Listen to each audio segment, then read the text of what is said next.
Vrillus here, and Numel's all grown up. It's a beautiful thing, really. Like, for those who don't know, Numel, very prized Pokemon, gets stockpile simple.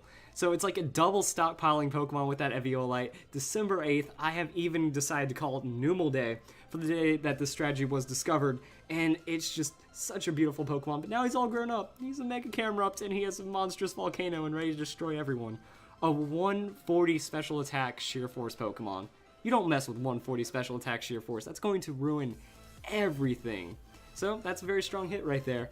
The attack, it is usable. Probably some kind of off build could use that 120 attack.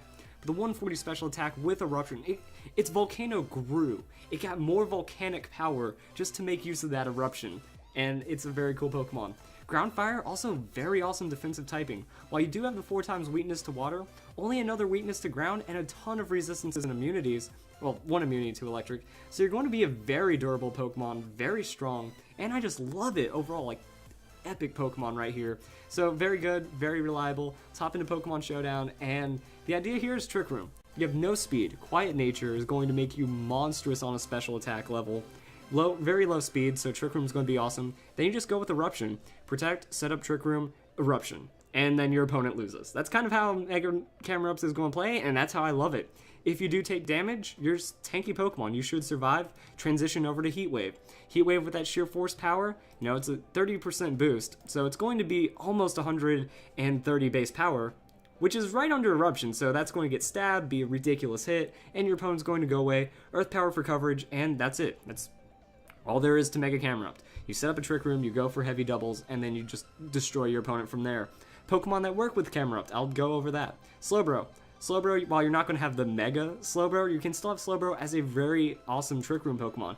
Can't be Infatuated or Taunted, so really the only way to stop a Slowbro is to out-KO it, which is very hard because it's a very durable Pokemon, or you go with a Fake Out, and even then, it's still going to be a Pokemon that sets it up very reliable. You also have Musharna, Carbink. Pokemon are really good at setting up Trick Room, and a lot of people have been going to Aromatisse as well. Then Greninja. I was thinking on the opposite end of the spectrum, we could go with the Map Block. Map Block with Greninja is just going to keep Camerupt safe. Use that Eruption, and then that's going to potentially be a double KO. If not, Greninja's speed is going to be able to pick off any lower Pokemon. You can even maybe run a special Greninja or a physical Greninja. A physical Greninja would be really hilarious with this because your attack is right under your special attack. So, I mean, you're still going to have a lot of strength from there. Greninja looks like he's going to move Tutor into Gunk Shot, and as well as some other things. So you have Water Shuriken priority, you have Gunk Shot, and then you even have Rock Slide. So I mean, Rock Slide following up that Eruption could potentially finish off the 2-hit KOs. Camerupt's going to be safe, can use Heat Wave. You know, it's just going to be into Dazzling Gleam. No one's surviving that, and it's going to be very solid. Also, Camerupt has potential in singles that you can kind of run just this special attack force out idea that with hit point investment, defenses don't need too much. Huge amount of special attack. Heat Wave, Flash Cannon, Earth Power, all these get Sheer Force, all these get ridiculous damage, and then you play the Yawn game. Set up Yawn. If they switch out, they're going to be switching into a monstrous hit. If you predict it correctly, that's a KO. If they stay in, that's a KO. So you're going to be able to have some great follow-up with Camerupt, just bringing it as a slow sweeper or a singles Trick Room. And that's just absurd right there. And then, I can't not talk about Stockpile. Stockpile Rest, Will-O-Wisp Earth Power, great coverage, great damage, physical shutdown so you can invest harder into the special defense, Calm Nature, get all of that going for there. Will-O-Wisp is going to be able to cycle through your opponents, take out their physical threats. Stockpile is going to make you an unkillable beast. I mean, 100 in both defenses with Stockpile. Yes, please. And then Sheer Force boosted Earth Power, still going to be very nice to have, even without any investment. Over 300. No investment, going to get a huge boost. Will-O-Wisp Earth Power is going to be a 2-3 turn KO. Rest is going to make it to where you're going to survive. Pretty much the only thing you have to worry about is water. And other than that, you're going to be very, very hard to knock out. So there's the Stockpile. Got to pay tribute to that. Mega Camerupt is going to be very strong on all forms, singles and doubles. So I hope you guys enjoyed the video. That's how you use Mega Camerupt. If Quinn bit down, everyone would want his pale head on a pike. I could suck you dry in a heartbeat, he thought. But drinking your blood would expose the secret of my true power. Welcome back, Wolfpack. Vrillus here, and this is how to use Watchog. Now, since Watchog is early on the Pokedex, I anticipated it to be a very mediocre Pokemon, so I even had a little half-assed skit planned for it. If Watchog was a magician, its skill would be something like this.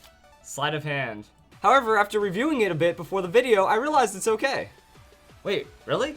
Good, I suck at magic. So looking at stats, it's actually not going to look that great of a Pokemon from just its stats. So when we break it down, yeah, that's not a lot of usability. 69 on the defenses, and then 60 on the hit points, and almost no speed. And 85 is its highest stat. What was I talking about earlier? 85 is its highest stat. This is not good at all. So that's kind of like when we look at Watchog, we don't think too much of it. But I just said it's okay, like barely usable, but better than nothing. So let's go and look at its typing really quick. Normal typing, we've seen it before: weakness, fighting, immunity, ghost. It does reliable things, and it doesn't have a super solid amount of resist. But let's go into Pokemon Showdown. See that Watchog actually is a decent Pokemon because of the way that everything breaks down just right for Watchog. So by just hopping over to Bulbapedia and looking at its moves, it's a normal type Pokemon, and it gets a lot of really good type coverage. We have Steel, we have Poison, Ice, Fire, Fighting, we have all sorts of crazy things: Seed Bomb, Shockwave, Thunder Punch. We get Elemental Punches, we get all sorts of crazy coverage, and that's why we want to go back to Pokemon Showdown and just see, you know, we can use that knockoff, we can utilize the return for a little bit of damage. We can also put in whatever move right here. Fire Punch is going to help out with coverage against Pokemon like Ferrothorn and Scizor, and if we wanted to put Seed Bomb, that gives us damage against Rotom and other Pokemon like Swampert that are going to be 4 times weak. So if we find those specific weaknesses, we're going to do really well, which actually makes me think you don't even need return that much. If we're just going for like very specific 1-hit KO or 2-hit KO situations against bulkier Pokemon, return isn't going to do much for us, so we're just going to be this rainbow of coverage. Now, what I've been seeing for Watchog is people will say, alright, you invest in its speed, you maybe give it Adamant, you maybe give it Jolly, you give it a Life Orb, and you hope for the best. But actually, I feel that that's the wrong take on Watchog because it does have the Analytic ability. Analytic, this Pokemon's attacks have 30% more power if it is the last to move in a turn. Well, then we should kind of do it the other way around. We should just go with a Brave Nature and hope for the best, that by lowering our speed, maxing out our hit points, we're actually okay.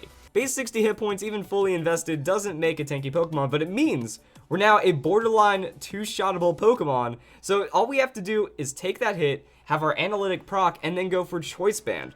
With Choice Band, it means we're going to get even more damage. So with that super effective and all those other things stacking up, we might be able to cheese out some KOs. And that's really all there is to Watchog. That with Muscle Band, there's not enough damage to actually secure KOs. You have to be Choice Banded, and you pretty much just can't die, but then you return a stronger hit, and then you get an easy revenge afterwards. But that's the thing. Watchog is not absolutely useless. It can actually convert a 1-for-1 trade pretty decently as a revenge. So I did a couple of damage calculations. Now, the interesting thing is, say if we have Adamant, Analytic, Choice Band, all these things, and we're going up against Mega Kangaskhan, we have great 1-hit KO potential, 93.8%. Say it's like 4 hit point EVs, that doesn't really change anything. We're going to get that damage, a super effective hit. Low kick is really good on Watchog when we have all of this. Now, another interesting thing is return doesn't have a direct chance of KOing us. Now, this is with full defensive investment. With full hit point investment, it does change around a bit, so now it's always going to return KO us. But here's the thing. Like, if we're running full bulk just as Kangaskhan, of course that doesn't make any sense, and of course it's going to be fairly specific. But however, that does somewhat give us options against other physical Pokemon, as long as we're finding that super effective hit back. So let's just disregard all that and say Kangaskhan gets cocky, that it sees a Watchog there, so why not just throw up a Power Punch? That Power Punch with full hit point investment is going to get really close to one-shotting you. Yeah, that's how frail this Pokemon is. Mega Kangaskhan's Power Punch will almost knock you out. But if they don't anticipate your damage, you just one-shot them back. So it's kind of like playing off of a misplay or overconfidence, that Kangaskhan's looking for that opportunity to set up the Power Punches. So say if your Pokemon goes down to a direct return or Sucker Punch or some kind of combo like that, you just bring in Watchog, and if they don't go for the return, you're going to be able to KO them. And say if you have full defensive investment, there's a chance you survive. So while it isn't complete guaranteed high-level Pokemon competitive play, it still shows Watchog is good, and same with Heatran, and even on some bulky Heatran set. So an offensive or a full hit point, no defensive invested Heatran, like if it's special defensive,